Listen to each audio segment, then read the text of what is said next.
Thank you for joining us tonight. I'm Austin Sack, and let's jump right into this week's episode of Bear News. Congratulations to all UNC graduates. Both graduate and undergraduate students received some exciting news. The spring ceremony will be in person and will consist of 4 ceremonies across 2 days. The ceremony schedule is as follows. Pretty ironic for the storms we're going to be seeing this weekend, right, Austin?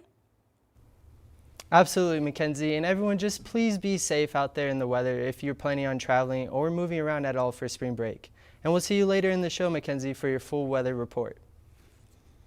Well, it's almost time for that day that just about everyone loves to hate. This Sunday morning, daylight saving time goes into effect once again, meaning that we have to set our clocks forward 1 hour and lose that hour of precious sleep.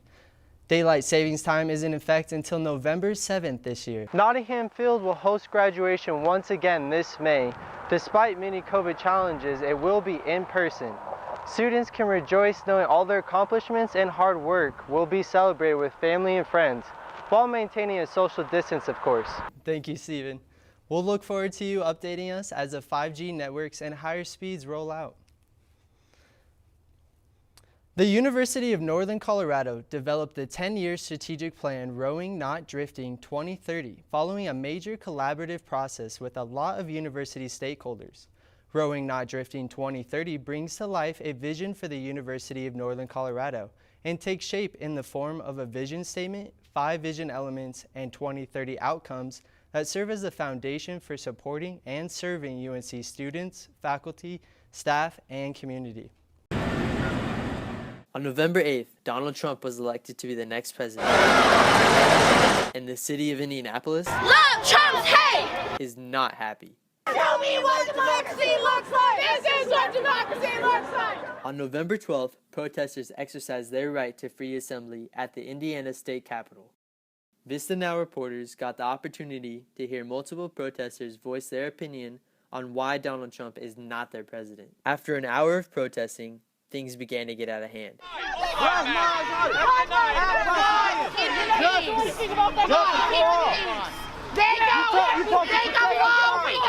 People started to fill the streets and block oncoming traffic.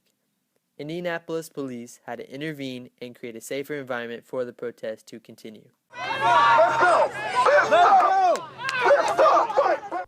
It's great to see student self-starters, and we wish them luck. If you want to learn more about Camille's mission, you can follow her on Instagram at camille.marie5 and click on the link tree in her bio. When Bear News returns, we take a look at bringing awareness to eating disorders. This Greeley staple, the original Roma, has been a popular food and drink spot for Greeley students and families for years. Many fans were devastated to hear the news that the once family-owned restaurant was up for sale.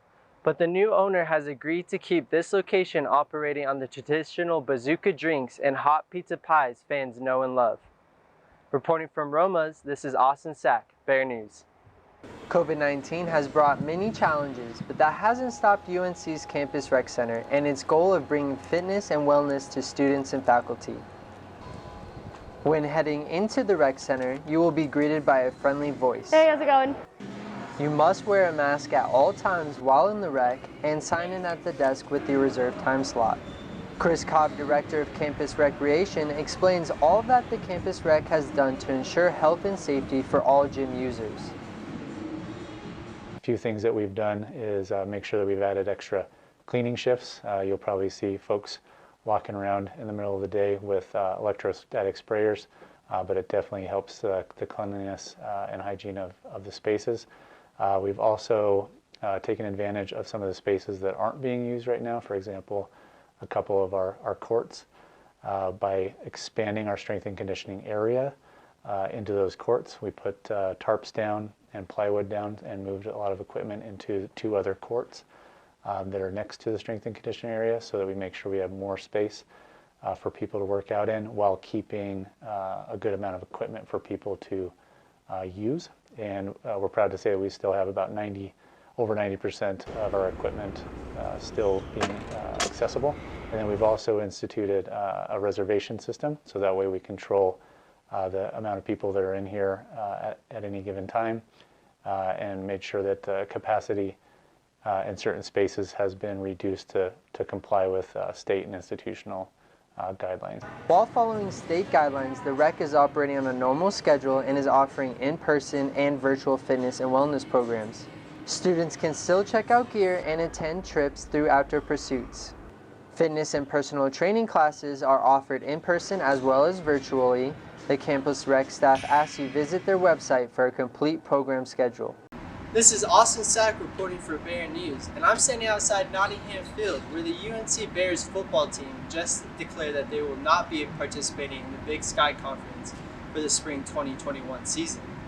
Despite the many COVID challenges, they just hired a new coach. Former Denver Broncos player Ed McCaffrey will join the football team this season in hopes of giving new life to the team to become a conference competitor. He also brought his son, former Michigan quarterback Dylan McCaffrey, who will start here at UNC next season. Stay tuned on Bear News for all things sports.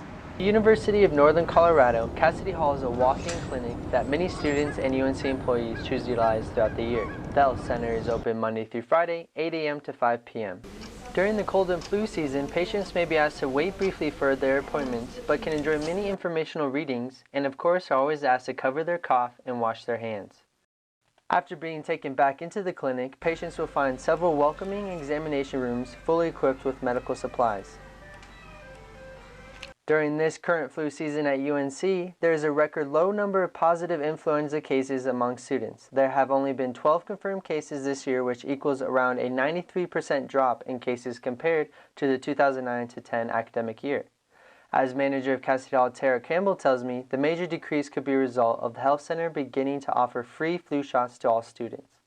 Hi, my name is Tara Campbell, and I'm actually the manager here at UNC. Some of the things that we've been doing on campus to, help with the students to keep from getting the flu is we're trying to educate them on washing their hands and definitely being, cleaner and not be sharing glasses and drinks and those kinds of things. We do free flu shots every year, and those usually start in October. We do several clinics throughout up at the UC, the nursing, athletics, in different places here on campus, so that all of the students have a chance to even get the free flu shot. For students not on the clinic's health plan, don't worry, you can still get the flu shot, and for any other medical attention you may need, the clinic is able to charge majority of other insurances. Yes, the insurance has nothing to do with getting the free flu shot. We just want to be able to make sure that it's getting put out there so all students have a chance at being flu-free every year. From all of us here at Bear News, please have a safe and fun spring break, Bears. If you or anyone you know of is doing something epic over break, tag us on our socials at BearNews-UNCO for a chance to be featured on Bear News on our first episode back. Thank you and good night.